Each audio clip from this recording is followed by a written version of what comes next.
નમો લોએ સૌ સાહુણમ એસો પંચ નમોકારો સૌ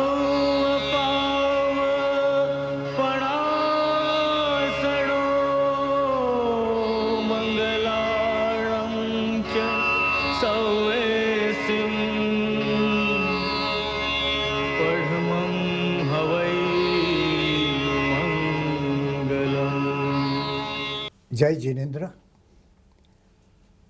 આજે ડલાસ શ્રી સંઘના સૌ સ્વજનો સમક્ષ ભગવાન મહાવીરના જીવનની કેટલીક વાતો રજૂ કરવાનો આ એક અવસર મળ્યો છે. આ શ્રી સંઘ સાથે મારો ઘણો ગાઢ નાતો રહ્યો છે. એના પ્રમુખ શ્રી દિલીપભાઈ શાહ સાથે અવારનવાર વાતચીત થાય અને કેટલાક કામોમાં એમની સાથે ચર્ચા વિચારણા પણ થાય. મારો પુત્ર નીરવ અને એના પત્ની કુંતલ અને બે બાળકો અહીં રહે એટલે દેરાસરની એક એક પ્રવૃત્તિથી હું સતત વાકેફ રહેતો હોઉં છું. અહીં થતી પૂજાઓથી કે પછી કોઈ મહામારીના સમયે અહીંયાથી થતા માનવતાના કાર્યો વિશે મને હંમેશા માહિતી મળતી રહેતી હોય છે. આ ડલાસનો એક રીતે વિશેષ આભાર માને એ માનવો જોઈએ કે જ્યારે મારે લેખન કાર્ય ઘણું ભેગું થાય ત્યારે હું ડલાસ આવું છું. છેલ્લે આવ્યો ત્યારે 7 વર્ષથી જેના ઉપર કામ કરતો હતો તે મહાભારતના કથાનક ઉપર એક 630 પાનાની બૃહદ નવલકથા લખી. એનું નામ છે અનાહતા. એટલે આજે મારે માટે તો આ ડલાસના શ્રી સંઘ સાથે વાત કરવી એટલે એક ઋણ સ્વીકારની આ ઘડી હોય એવો હું અનુભવ કરું છું. જ્ઞાનમ શરણમ મમ દર્શનમ ચ ચારિત્ર્યમ ચ તપસંયમશ્ચ શરણો શરણો ભગવાન મહાવીરો. આપણે આપણી જાતને જોતા હોઈએ છીએ. કદાચ માણસ એની જાતની સૌથી વધારે ચિંતા કરતો હોય છે. એના જીવનનો લગભગ 80% સમય એ પોતાની જાતની ચિંતામાં જતો હોય છે. કેટલાક લોકો આજુબાજુ જોતા હોય છે, કોઈક વળી ચારે બાજુ જોતા હોય છે, કોઈક સહેજ ઊંચે જોતા હોય છે, કોઈક એનાથી ઊંચે જોઈને વાદળને જોતા હોય છે, પણ કોઈક આકાશને જોનારા હોય છે. એવું એક આકાશ છે તીર્થંકર પરમાત્મા ભગવાન મહાવીર સ્વામીનું જીવન. એ આકાશની થોડીક ઓળખ આજે આપણે સૌ સાથે મળીને પામીએ. કારણ એવું કે દુનિયામાં 2 બાબત છે. એક છે પ્રગટ અને બીજી છે અપ્રગટ. પ્રગટ બાબત એવી છે કે જેને તમે બહાર જોઈ શકો છો અને અપ્રગટ બાબત એવી છે કે જેને તમે બહાર જોઈ શકતા નથી. અપ્રગટ પછી પ્રગટ થતું હોય છે. અપ્રગટની લાંબી યાત્રા પછી પ્રગટને જોવા મળે છે. લાંબી પ્રક્રિયા પછી પરિણામ આવે છે, આપણે સૌ જાણીએ છીએ. તો મારે એ અપ્રગટ મહાવીરની આજે તમને ઓળખ કરાવી છે. એ શું છે એ અપ્રગટ મહાવીર? તમે જ્યારે આપણે મૂર્તિને પૂજા કરીએ, જ્યારે પ્રભુ પ્રતિમા સમક્ષ એના શરણે જઈએ, જ્યારે પ્રભુ પ્રતિમા સમક્ષ આપણે સ્તવન કે સજ્જાઈ ગાઈએ, ત્યારે એક મનમાં એવો પણ ભાવ જાગવો જોઈએ કે આ પ્રભુ પ્રતિમા, આ મારા પ્રભુએ પોતાના જીવનમાં જે કાર્યો કર્યા, પોતાના જીવનમાં જગતમાં જે પ્રકાશ આપ્યો, આ ત્રૈલોક્ય પ્રકાશક એવા મારા પ્રભુના જીવનને મારે જાણવું જોઈએ.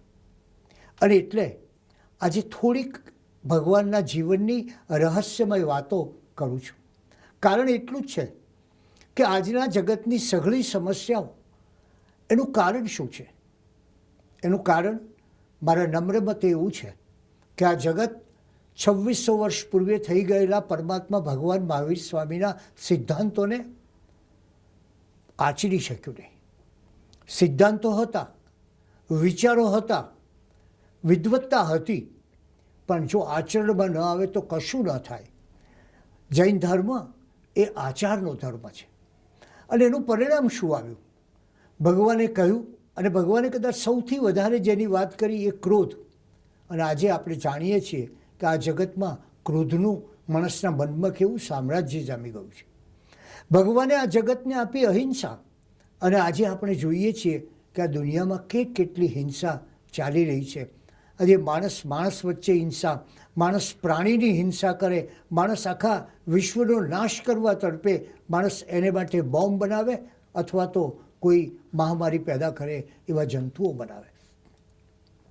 હવે સમય એ વિચાર કરીએ કે ભગવાને જ્યારે એમ કહ્યું કે જીવા વહો અપવહો, જીવનો વધ એ તારો પોતાનો વધ છે.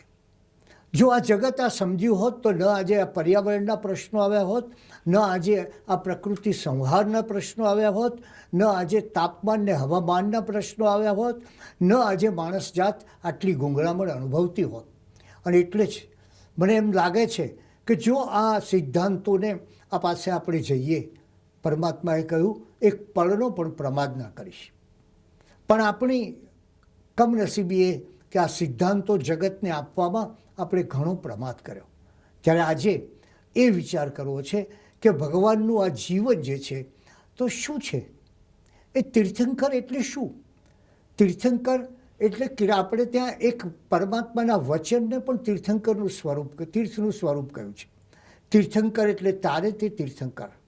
તીર્થંકર એટલે સંસાર સમુદ્રની અંદર ઘણા મત્સ્ય માછલાઓ છે, ઘણા મગર છે, એમ ઘણા જેને કહીએ આપણે કે ઘણી વિષાદગ્રસ્ત વસ્તુઓ છે, ઘણા વિકારો છે, એ ઘણા દોષો છે, એ બધા જ્યારે આ સંસાર સમુદ્રમાં હોય ત્યારે એના ઉપર એક બ્રિજ છે, એ બધાને પસાર કરવાનો એક બ્રિજ એટલે તીર્થંકર પરમાત્મા. તીર્થને સર્જે તે તીર્થંકર. અને તીર્થ એટલે શું? તીર્થ એટલે આપણે હજી સમજ્યા નથી એને, એનો ભાવ, એના મર્મને, એના રહસ્યને હજી પામ્યા નથી. અમદાવાદમાં તો ઘણીવાર કોઈ સમી સાંજે મળવા આવે ને આપણે પૂછીએ ક્યાં હતા સવારે, તો એ કહે કે આજ સવારે હું નીકળ્યો, પાલિતાણા ગયો, આદિનાથ દાદાના દર્શન કર્યા અને તરત પાછો આવ્યો. આ તીર્થ નથી.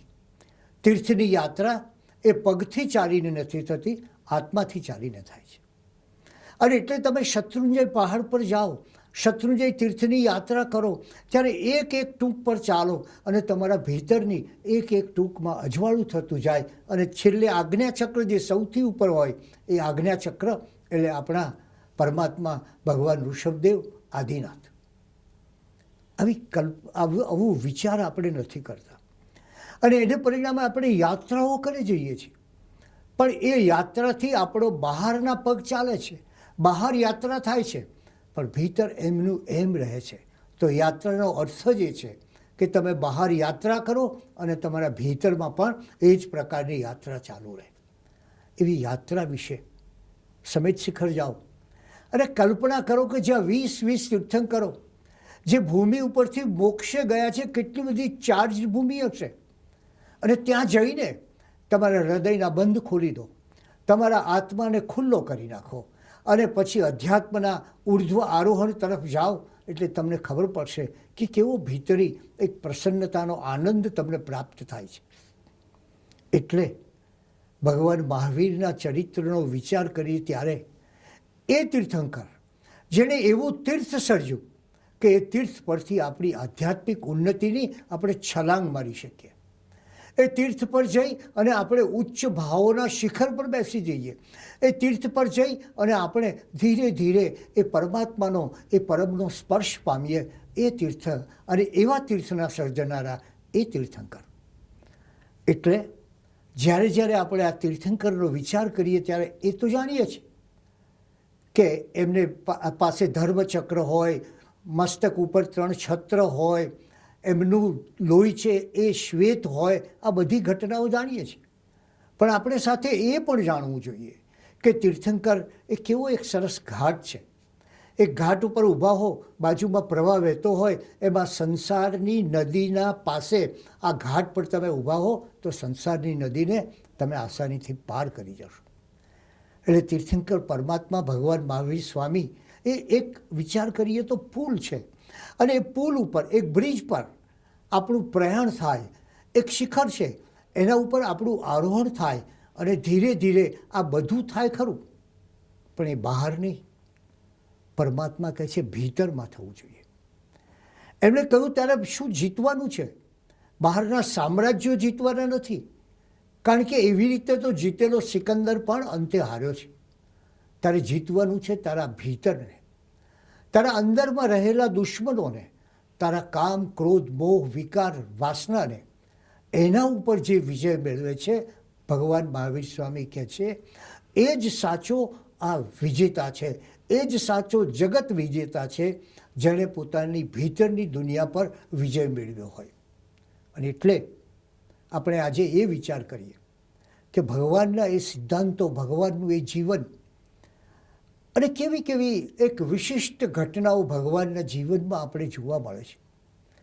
અને એમનો વિચાર ત્યાંથી શરૂ કરીએ કે ભગવાનના નામ કેવા છે. ભગવાનનું એક નામ છે સન્મતિ. ઉત્તર પુરાણ જેવા ગ્રંથોમાં તીર્થંકર પરમાત્માનું નામ સન્મતિ છે.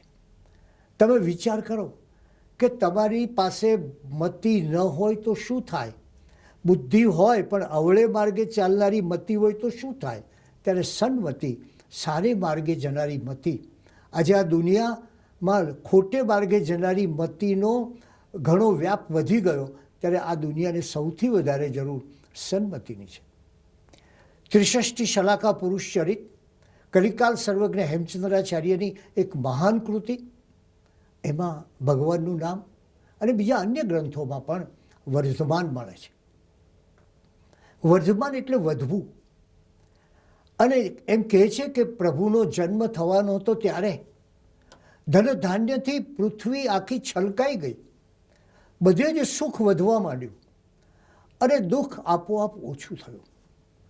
એ વર્ધમાનના અનુયાયી એને શું ક્યાં વધવાનું છે? એને વધવાનું છે પોતાના ભીતરમાં વધવાનું છે. એક ફ્લેટ મળ્યો અને પછી હાઉસ તરફ દોડ લગાડે એમ વધવાનું નથી. એને વધવાનું છે પોતાની અંદરની બાજુએ. એટલે જે પોતાના ભીતરમાં વધે છે એ જ ધીરે ધીરે આગળ જતો જાય છે. અને આ ભીતરની યાત્રા આપ સૌ જાણો છો, યુનાઇટેડ નેશન્સના સૌથી કાર્યદક્ષ મહામંત્રી હતા ડાગ હેમરશિલ્ડ.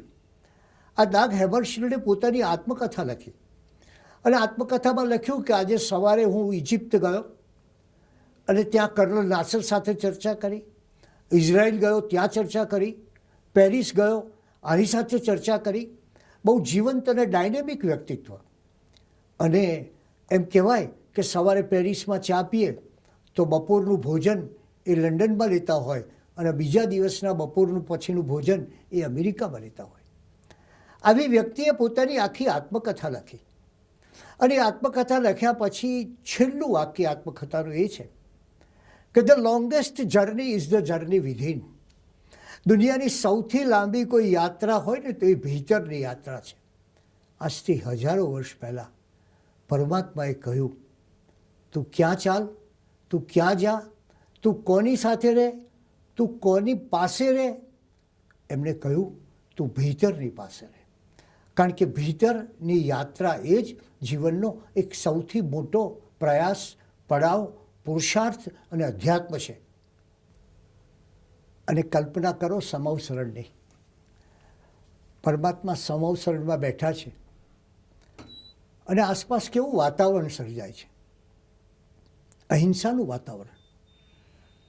સિંહ અને ગાય એક સાથે હોય, જે વિરોધી પ્રકૃતિવાળા પ્રાણીઓ સાપ અને નોળીઓ સાથે હોય. એનો અર્થ જ એ કે જ્યાં અહિંસાનું સામ્રાજ્ય હોય ત્યાં હિંસા નષ્ટ થઈ જાય છે. અને ભગવાને આ જગતને આ અહિંસાનો ઉપદેશ આપ્યો. અને જ્યારે એ સમવસરણમાં બેઠેલા ભગવાનની તમે કલ્પના કરો, એક રૂપાનો ગઢ, એક સુવર્ણનો ગઢ, એક રત્નનો ગઢ, એની કલ્પના કરો. પરંતુ આ સમવસરણની પાછળના રહસ્યને સમજવાની જરૂર છે. એની પાછળનું રહસ્ય એ છે કે આ રૂપાનો ગઢ છે એ દેહનો ગઢ છે. માણસ એની દેહની આસના વાસના પાછળ લગભગ આખું જીવન વ્યતીત કરી દીધું હોય છે. મને કેમ સુખ લાગે, મને કેમ પ્રતિકૂળ ન લાગે અને અનુકૂળતા મળે, મારી કેમ સગવડ સચવાય, એ દેહને માટે માણસ પોતાના જીવનનો ઘણો મોટો ભાગ વાપરતો હોય છે. એ રૂપાનો ઘટ છે. પછી બીજો ઘટ છે એ સોનાનો ઘટ છે. એ સોનાનો ઘટ એટલે તમારા મનનો ઘટ. માણસે બીજું જીતવાનું છે મન. આપણે જાણીએ છીએ કે આનંદગંજી મહારાજે કહ્યું છે કે કુંથુજીને મનડું કિમહીન બાજઈ જીમ જીમ જતન કરીને રાખવું તીમ તીમ અવલું ભાજે હો. જેમ જેમ પકડીને રાખું છું એમ અવળું જાય છે, માકડાની માફક દોડે છે. ત્યારે બીજો વિજય પામવાનો છે તે મનનો વિજય છે. ભગવાન મહાવીર સ્વામીના એ વચનોને યાદ કરો. ભગવાને એમ કહ્યું કે આ તારું મન એ તો એક તોફાની ઘોડા જેવું છે, એને લગામ જોઈએ. અને કઈ લગામથી તમે મનને વશમાં કરી શકો તો એ છે સંયમની લગામ. અને એવો એ સંયમ ભગવાને બતાવ્યો. એટલે કે બીજો ગઢ છે જે સોનાનો ગઢ છે એ છે મનનો ગઢ. અને ત્રીજો ગઢ છે એ રત્નનો ગઢ છે, એ આત્માનો ગઢ છે. એટલે કે તમે દેહને પાર જઈ, એનાથી આગળ મનને પાર જઈ, એટલે કે દેહની લાલસાઓ તૃષ્ણાઓ પર વિજય મેળવીને આગળ જાઓ. મનની ચંચળતા નષ્ટ કરીને મનની એકાગ્રતાની સાધના કરો. અને આપણું મન કેટલું એકાગ્ર છે એનો વિચાર કરવો જોઈએ. આપણે ક્યારેય એવું વિચાર્યું કે મારા જહાજના કપ્તાન મહાવીર સ્વામી છે? આપણામાં એવી શ્રદ્ધા છે ખરી? તમે વિમાનના પાયલોટમાં શ્રદ્ધા મૂકો છો? મેં હજી સુધી કોઈ માણસ એવો જોયો નથી કે પ્લેનમાં બેસતા પહેલાં એમ કહે કે જરા પાયલોટને નીચે બોલાવો, એ જરા ગઈ રાત્રે સૂતો છે કે નહીં એ જાણી લઉં, એ બરાબર સ્વસ્થ છે કે નહીં જાણી લઉં, એના ઘેર કોઈ ઝઘડા થયા નથી ને જાણી લઉં, પછી હું વિમાનમાં બેસીશ. એટલે તમને પાયલોટમાં શ્રદ્ધા છે, વિમાનના પાયલોટમાં, પણ ખરેખર તો આપણે જીવનના પાયલોટમાં શ્રદ્ધા રાખવી જોઈએ. અને એ શ્રદ્ધા હોય તો જ તમે આ બીજો ગઢ પાર કરી અને આત્માના ત્રીજા ગઢ સુધી પહોંચી શકો. અને આત્માનો એ ત્રીજો ગઢ પ્રાપ્ત કરો ત્યારે તમને પેલા સમવસરણમાં બેઠેલા તીર્થંકર પરમાત્માનું દર્શન થાય. આજે આપણે એ વિચાર કરવો છે કે આ દેહની તૃષ્ણાઓ, આ મનની લાલસાઓ, એ બધાને પાર કરી મારા આત્મા પાસે જવું. આપ જાણો છો પર્યુષણનો અર્થ જ એ છે. આત્માની નિકટ રહેવું એનું નામ પર્યુષણ. તો હું મારી આત્માની સમીપ રહું. અરે ભારતીય ઉપનિષદો પણ કહે છે, ઉપનિષદનો અર્થ જ છે આત્માની સમીપ રહેવું. એ આત્માની સમીપ રહેવાનો વિચાર આપણે કરવો જોઈએ. અને ત્યારે એ ભગવાનના નામોમાં જે જુદા જુદા નામો છે એમનું એક નામ છે વીર. વીર એટલે કે લૌકિક મુશ્કેલીઓથી કદી નહીં ડરનાર તે. આપણે જરા કલ્પના કરીએ, આપણા જીવનમાં સહેજ નાની મુશ્કેલી આવે ને કેવા આમ ધગધગી જઈએ છીએ, કેવા અકળાઈ જઈએ છીએ, કેવા બાવરા થઈ જઈએ છીએ, કેવા ગુંગળાઈ જઈએ છીએ. ત્યારે ભગવાન એ વીર છે. આટલા ઉપસર્ગો સહન કર્યા પણ છતાં ભગવાનના ચહેરા પર ભયની તો કોઈ વાત જ નહીં, એકલી કરુણા છે. અને એ ચહેરા પર, એ પરમાત્માના મુખ પર માત્ર એક વાર આંસુ આવે છે. એ પેલા સંગમ દેવને જોઈને. અને એ માટે આવે છે કે આ માણસે, આ સંગમ દેવે મારે ખાતર કેવા ખોટા કર્મો બાંધ્યા, એની ચિંતા થાય છે. તો આ વીર છે. એમનું નામ અતિવીર પણ છે અને એમનું નામ મહાવીર પણ છે. તો એ મહાવીર શબ્દનો આપણે વિચાર કરીએ અને આપણા જીવનના આંતરવિજેતા બનીએ અને એ તરફ આપણી ગતિ થાય. આ વર્તમાનનો ધર્મ એ હંમેશા ક્રાંતિનો ધર્મ છે. આપ એ ન ભૂલશો કે આ કોઈ સ્થિતિસ્થાપક ધર્મ છે, ગાડરિયા પ્રવાહની માફક ચાલતો ધર્મ છે. આ ધર્મનો પહેલો સિદ્ધાંત જ એ છે કે તમારી પાસે એક ક્રાંતિ હોવી જોઈએ. અને એવી ક્રાંતિ, કઈ ક્રાંતિ કરી? ભગવાને જગત ઉપર 3 ક્રાંતિ કરી. એક આત્મક્રાંતિ, જગત આખું શરીરની ચિંતામાં હતું. યથા દેહે તથા દેવે, જેવો તમે દેહને આપો છો, દેહને નવડાવો છો, દેહને રળિયામણો બનાવો છો, એવા દેવને રળિયામણા બનાવો. એવી માન્યતા પ્રવર્તતી હતી. ત્યારે ભગવાને કહ્યું કે તું આ બધું છોડી દે, આ બહારની વાત જ છોડી દે. જે કંઈ છે એ તો તારી ભીતરનો આત્મા છે. એટલે ભગવાને આ જગતને પહેલી વાર આત્માની ઓળખ આપી. એટલે કે મારી દ્રષ્ટિએ એમણે કરેલી પહેલી ક્રાંતિ એ આત્મક્રાંતિ છે. ભગવાન મહાવીર સ્વામીની બીજી ક્રાંતિ એ વિશ્વ ક્રાંતિ છે. એમણે આ સમગ્ર જગતના માટે ચિંતન કર્યું અને આખા સમગ્ર જગતને તમે જુઓ, પહેલી વાર કોસ્મિક વિઝન જેને કહેવાય, માત્ર માણસની ચિંતા નહીં. નહીં તો ધર્મ હંમેશા માણસની સુખાકારીની ચિંતા કરતું. એમણે પહેલી વાર કોસ્મિક વિઝન આપણને જોવા મળે. આયા તુલે પયાસુ, પરમાત્મા કહે છે. આયા તુલે પયાસુનો અર્થ છે, પયાસુ એટલે પ્રાણીઓ. આ પ્રાણીઓને તું આત્મવત માન. વિચાર કરીએ કે જો તમે પ્રાણીઓને આત્મવત માનો તો પછી પશુ હત્યા, પશુ હિંસા, તમારો આહાર, આ બધામાંથી પશુ પીડા, પશુઓને થતી પીડા નષ્ટ થઈ જશે. અને એટલે ભગવાને કરેલી બીજી ક્રાંતિ, એ ક્રાંતિ આપણે એમ કહેવું જોઈએ કે એ પ્રકારની છે જેને જગતમાં ક્રાંતિ કરી. એ ગ્લોબલ વિઝન એમણે આપ્યું. એમણે કહ્યું, અને જુઓ તમે આજે આ પર્યાવરણની જે જગત ઉપર વિકટ સમસ્યા આવી છે, ત્યારે ભગવાનના એ શબ્દોનું સ્મરણ કરો. ભગવાને કહ્યું, જેને તું પીડે છે, જેને તું મારે છે, જેને તું નષ્ટ કરે છે, એને તું પીડતો નથી, એને તું મારતો નથી, એને તું નષ્ટ કરતો નથી, પણ તું તારી જાતને પીડે છે, તારી જાતને નષ્ટ કરે છે, તારી જાતનો નાશ કરે છે. અને આજે આ પૃથ્વી એ જ પરિસ્થિતિમાં છે કે માણસોએ વૃક્ષો કાપી નાખ્યા, જંગલો હતા એ વનની જગાએ રણ બનાવી દીધા, અને હવે આ પૃથ્વીના અસ્તિત્વનો સવાલ આવે છે. ત્યારે ભગવાને બીજી ક્રાંતિ કરી, એ વિશ્વ ક્રાંતિ. સમગ્ર વિશ્વને જોવું, સમષ્ટિને જોવું, માત્ર માણસની ચિંતા નહીં, પ્રાણીની ચિંતા, પ્રકૃતિની ચિંતા, પર્યાવરણની ચિંતા. જૈન ધર્મના આચારોમાં કેટલું પર્યાવરણ છે એ તો આપ સૌ જાણો છો. અને ત્રીજી એમની જે ક્રાંતિ છે, જે ઘણી મહત્ત્વની ક્રાંતિ છે, એ મોક્ષ ક્રાંતિ. એમણે એક આખો પથ આપ્યો. ઉત્તરાધ્યયન સૂત્રની ગાથાઓ વાંચો અને એક એવો પથ આપ્યો કે જે માણસ આંતરિક માર્ગે ચાલતા ચાલતા ચાલતા આ શિખર પર પહોંચી શકે.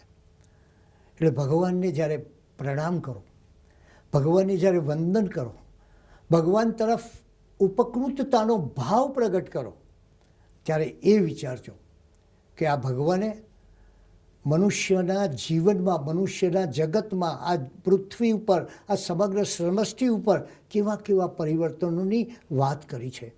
અને એટલે જ જ્યારે ભગવાનનો જન્મ થયો એ સમયે ધરતી પર જીવ માત્ર સંતપ્ત હતા. યજ્ઞોમાં પશુઓની હિંસા થતી, અને જેટલી વધારે પશુઓની હિંસા થાય એટલો મોટો રાજા એ ગણાતો.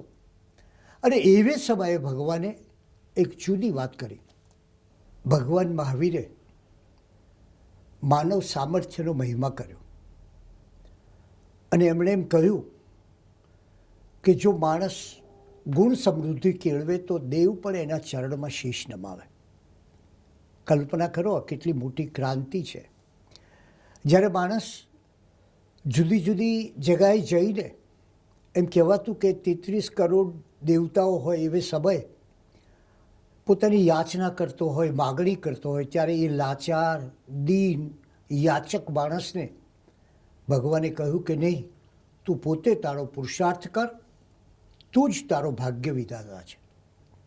અને એટલે આજે આ ભગવાન મહાવીર સ્વામીના સ્મરણ સાથે આપણે એ વિચારવું જોઈએ કે ભગવાને આચારમાં અહિંસા આપી, વાણીમાં સ્યાદવાદ આપ્યો, વિચારમાં અનેકાંત આપ્યો અને જીવનમાં અહિંસા આપી. આ જગતને આપેલું અજવાળું આપણે જગતને આપીએ અને આ જગતને વધુ બહેતર બનાવીએ, એ ભાવના તો આપણે રાખવી પડે ને. જીવનમાં મહિમા શેનો છે? બહાર ચાલતા પ્રવાસનો કે ભીતરની યાત્રાનો? ખરો મહિમા છે ભીતરની યાત્રાનો. અને એ યાત્રાનો વિચાર કરીએ ત્યારે પરમાત્મા મહાવીર સ્વામીએ કેવી સરસ વાત કરી છે. કારણ માત્ર ક્રિયાથી ન ચાલે, માત્ર જ્ઞાનથી ન ચાલે. જ્ઞાન અને ક્રિયા એ તો ધર્મના પંખીની બે પાંખો છે. એક પાંખથી ઉડી શકાય નહીં, એટલે ક્રિયાની પણ આવશ્યકતા અને જ્ઞાનની પણ આવશ્યકતા. ત્યારે ભગવાને કહ્યું કે બાહ્ય રીતે જો તમે ચાલો, માત્ર બહારનો દેખાવ એ ધર્મ નથી, એ તો ઢકોસલો છે. સાચો ધર્મ તો તમારી ભીતરમાં થવો જોઈએ. અને એટલે એમણે કહ્યું કે માત્ર માથું મુંડાવાથી શ્રમણ થવાતું નથી. મસ્તક મૂંડી દીધું એટલે કંઈ તમે શ્રમણ થઈ જાઓ એવું નથી. અને કોઈ જાપ કરવાથી બ્રાહ્મણ બની શકતો નથી. અરણ્યમાં રહેવાથી કોઈ મુનિ થઈ શકતો નથી.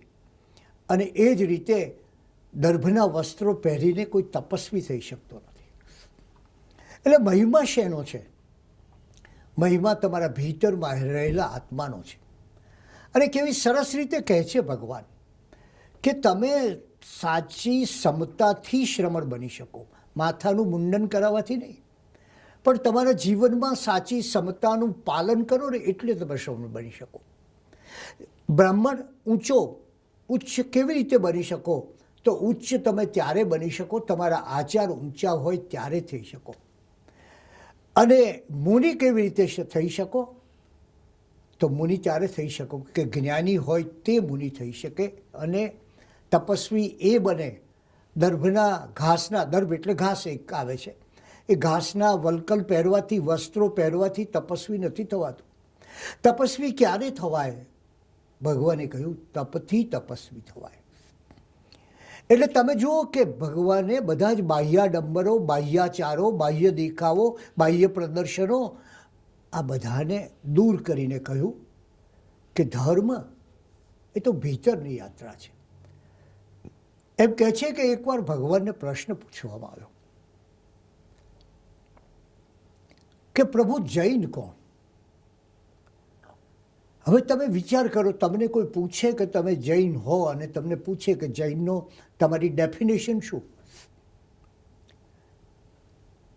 ત્યારે આપણે ક્યાં જઈશું? આપણે ભગવાન પાસે જઈશું. અને ભગવાને માત્ર 2 જ શબ્દમાં જૈન કોણ એનો ઉત્તર આપ્યો. જરા સાંભળજો. ભગવાને કહ્યું વિશુદ્ધ ચેતાહા. જેનું ચિત્ત શુદ્ધ છે તે જૈન, જેનું ચિત્ત અશુદ્ધ છે તે અજૈન. એટલે કે ધર્મ એ આખી ચિત્ત શુદ્ધિની પ્રક્રિયા છે. અને જેમ જેમ તમારું ચિત્ત શુદ્ધ થતું જાય એમ એમ ઊંચા ભાવો આપણા જીવનમાં, આપણા ભીતરમાં, આપણા હૃદયમાં જાગવા માંડે. અને આપણા આત્માની આપોઆપ ઉર્ધ્વતા થાય. અને એટલે જ સૌથી મોટી વાત ભગવાને એ કહ્યું કે આત્મા જુદો છે અને શરીર જુદું છે. લોકો ત્યાં સુધી શરીર અને આત્મા બંનેને એક જ માનતા હતા. અને તેવે સમયે એ આત્માની યાત્રા કેવી થાય એવી એક વ્યાપક દ્રષ્ટિ ભગવાને આ જગતને આપી. એમના જીવનમાં સમતાનું શિખર જોવા મળે છે, આપણે જાણીએ છીએ. અને એમણે જે કંઈ કલ્પના કરી છે એ કોઈ જાતિ માટે, કોઈ ધર્મ માટે, કોઈ સંપ્રદાય માટે, કોઈ પ્રજા માટે નહીં. એમની કલ્પના છે એ સર્વ જીવોની પ્રસન્નતા માટે છે. અને એ જ આ જૈન ધર્મનું કોસ્મિક વિઝન છે. અને એટલે જ એમણે કહ્યું કે તારે કરવાનું છે શું? કોઈ બહારની ચીજવસ્તુઓ મેળવવાની નથી, પણ નિગ્રહ કરવાનો છે. આજે આત્મનિર્ભરતાની વાતો થાય છે ને, ત્યારે તારે પોતાની જાતને સંયમિત બનાવવાની છે. જેટલો સંયમ તું પાડીશ એટલે તારી નિર્ભયતા થશે. અને માટે એમણે કહ્યું કે એક તમારા અંતરને જીતો તો આખી આલમને જીતી શકશો. અને એ આલમને શીખવાની વાત એ ભગવાનના ઉપદેશોમાં જોવા મળે છે. અને એટલે જ આનો અર્થ એ થાય કે આત્મા દ્વારા આત્માને જુઓ, આત્માનો વિકાસ સાધો. અને તો કદાચ જૈન ધર્મનું મોટામાં મોટું એક ક્રાંતિકારી વચન છે, તો તમે પણ પરમાત્મા બની શકો. એક સરસ ઉદાહરણ આપે છે. એ કહે છે કે એક નાનકડી ગોટલીની અંદર જેમ આખું આંબાનું વૃક્ષ સમાયેલું હોય છે.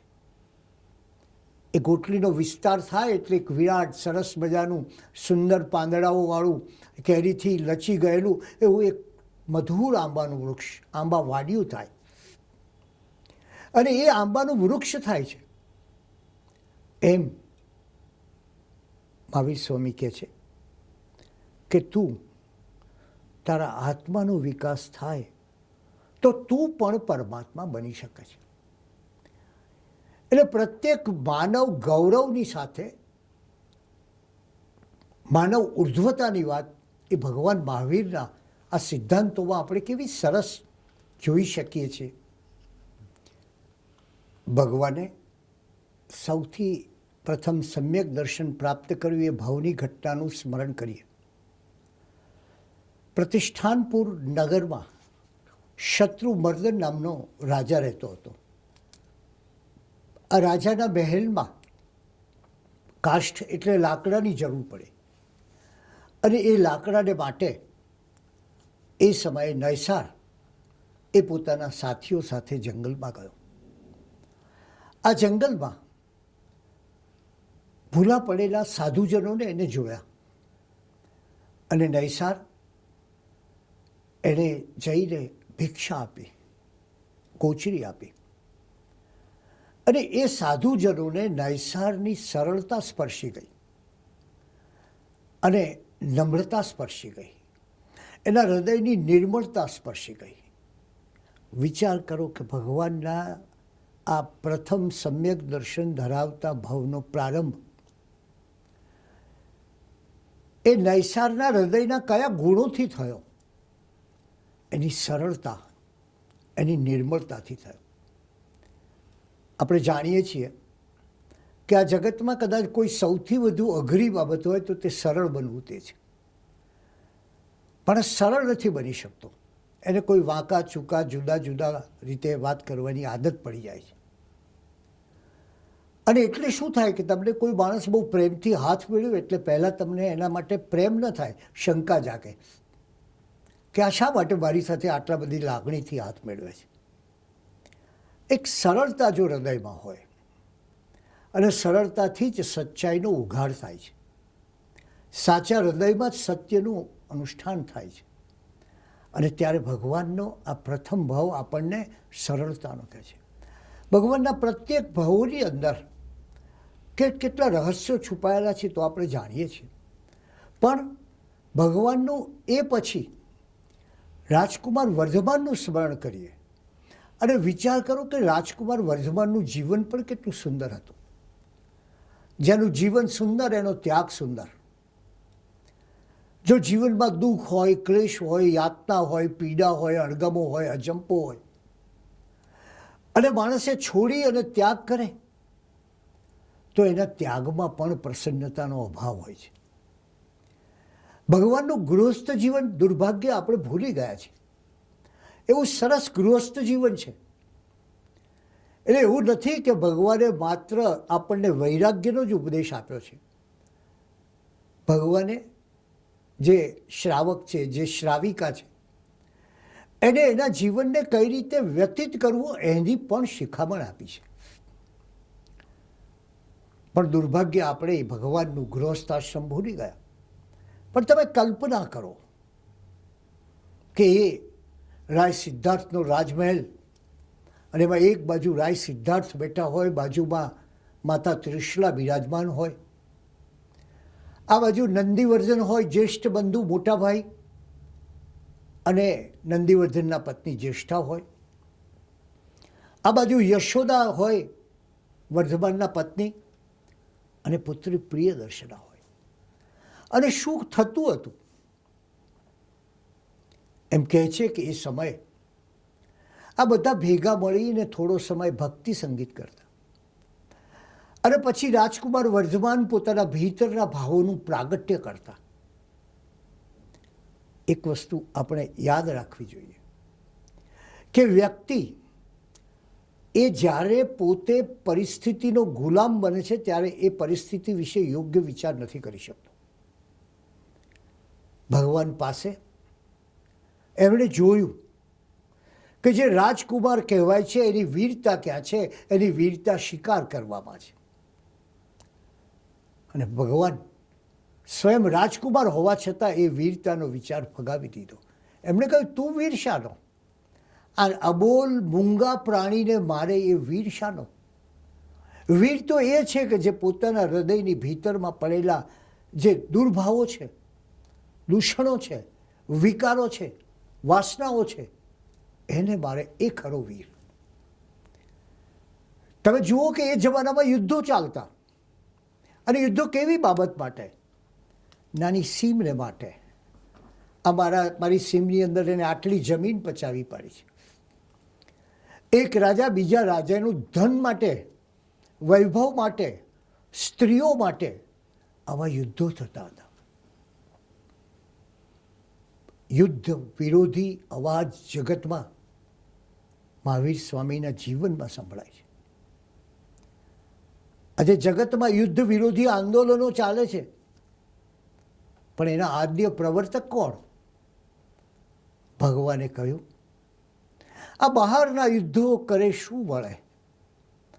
આ તો તમારી વૃત્તિના યુદ્ધો છે, તમારી લાલસાના યુદ્ધો છે, તમારી લિપ્સાના યુદ્ધો છે. ખરેખર યુદ્ધ એ તો તમારા અંતર સાથેનું છે. અને એટલે આખી યુદ્ધની વિચારધારાને અહિંસામાં પલટી નાખી.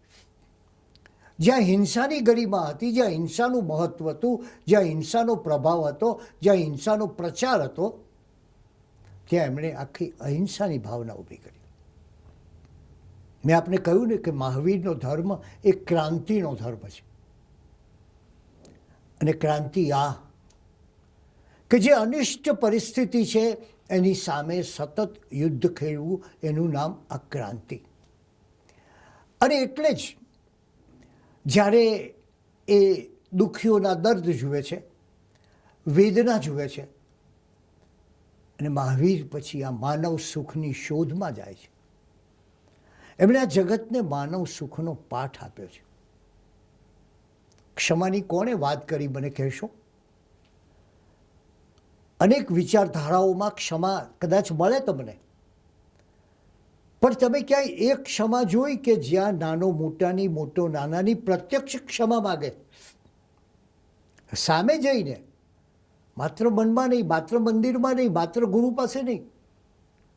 અને ત્યારે આ એક ક્રાંતિનો ધર્મ છે, એ આપ સૌ વિચારો. અને એવી ક્રાંતિ કે જેણે આ જગતની અંદર સ્થાયી શાંતિ લાવે છે. એટલે હું હંમેશા કહું છું કે આ ઉપદેશ એ પ્રાચીન નથી, એ અર્વાચીન નથી, એ શાશ્વત છે, સદાકાળ રહેનારો છે. માણસ જાતિના હિતને કરનારો, સદાકાળ ટકનારો આ ઉપદેશ છે. અને એટલે જ પેલા ગૃહસ્થાશ્રમનો વિચાર કરીએ. એમના ભક્તિ સંગીત ચાલતું, અને પછી એ ભક્તિ સંગીત પૂરું થયા બાદ ભગવાન મહાવીર ઉપદેશવાણી કહેતા. આવો એક નાનો પ્રયોગ ઘર શાળાનો, ઘર સત્સંગનો આપણે કરવો જોઈએ. ને મેં કર્યો હતો કે અઠવાડિયે એક દિવસ ઘરના સૌ વડીલો ભેગા થાય, યુવાનો ભેગા થાય, દીકરી ભેગી થાય, દીકરા ભેગા થાય, અને સૌ સાથે બેસીને પોતાને મનગમતું વાંચન કરે. આ કુટુંબમાં હવે સાથે બેસવું એ પણ એક મોટો પુરુષાર્થ છે. અને પછી એકબીજાની વાત કરે, એકબીજાના સારા વિચારો કરે, એકબીજાનું સારું વાંચન કરે. આવી ઘર સભાના આયોજનની આ સમાજને ખૂબ તાતી જરૂર છે. કારણ કે એના સંસ્કાર, એના મૂલ્યો, એની ભાવનાઓ એ ધીરે ધીરે એટલી ઝડપથી ઘસાય છે કે જો આવી ઘર સભા ન હોય તો એ બાળકને પોતાના બાળપણમાં આ સંસ્કારો નહીં મળે. અને સંસ્કાર વિનાનો માણસ એ તો એમ જ વિચારશે ને કે મારે શું, આને એક નાક છે ને બે કાન છે, એમ મારે છે, અમે ક્યાં કોઈ ફરક છે. માણસનો ફરક પડે છે એના સંસ્કારોથી, એના મૂલ્યોથી, એની જીવનશૈલીથી. અને એવી રીતે ભગવાનને ત્યાં ગૃહસ્થ આશ્રમમાં રોજ સાંજે આવી ઘર સભા થતી, એમાં ભગવાનનો ઉપદેશ વહેતો. અને બીજી એક વાત કે ભગવાને જ્યારે ત્યાગ કર્યો, આ ત્યાગ વિશ્વનો એક વિરલ ત્યાગ છે. આ ત્યાગ એવો નથી કે એક માણસ ચિઠ્ઠી લખીને ઘેરથી નીકળી જાય કે હું જતો રહ્યો છું. આ ત્યાગ એવો નથી કે જ્યારે કોઈ સંસારની પીડા હોય ને એનાથી દૂર જવા માટે નીકળી ગયો છે. આ ત્યાગ એ તો એક ભવ્ય ત્યાગ છે. અને એની ભવ્યતા એ છે કે એમાં કેવું નારી ગૌરવ સમાયેલું છે એનો વિચાર કરો. ભગવાન સ્વયં યશોદાને પોતાના ત્યાગના પંથની વાત કરે છે. અને એમના પત્ની યશોદા પણ પ્રભુના હૃદયના ભાવોને જાણે છે. એ પ્રભુની જે ઉચ્ચ ભાવનાઓનો સમાદર કરે છે. અને એટલે જ આ ત્યાગની ઘટના જરા તમે ગ્રંથોમાં વાંચો તો મજા આવશે કે આ ત્યાગ વેળાએ યશોદા જાણે કોઈ સ્ત્રી, કોઈ ક્ષત્રિય સ્ત્રી, ક્ષત્રિયાણી પોતાના પતિને યુદ્ધમાં જવા માટે પૂરા પ્રોત્સાહન અને પ્રેરણાથી મોકલતી હોય એ રીતે ત્યાગ છે.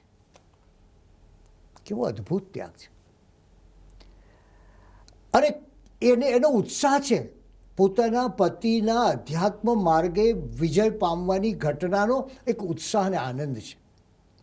એટલે બે વાત છે. એક તો પત્નીનો આદર, સ્ત્રીનો આદર. મનુષ્ય જાતિને આ સ્ત્રીનો આદર અહીંયાથી શીખવો પડે. આપ સૌ જાણો છો ભગવાન ઋષભદેવની બંને પુત્રીઓ કેટલી વિદ્વાન હતી. બ્રાહ્મી, જેણે આખી 14 ભાષાની જાણકાર, જેણે જગતને એક લિપિ આપી. તો એ વાત છે કે ત્યાગ કેવો, પ્રસન્નતાથી નીકળવું. અને મહાવીર નીકળે છે ત્યારે પોતાની કુલ માતાને પ્રણામ કરે છે. આ ત્યાગ છે, આ આદર છે. અને આવા ભગવાનના એક ગૃહ મહાભિનિષ્ક્રમણનો વિચાર કરો તો પણ કેટલું રહસ્ય છે.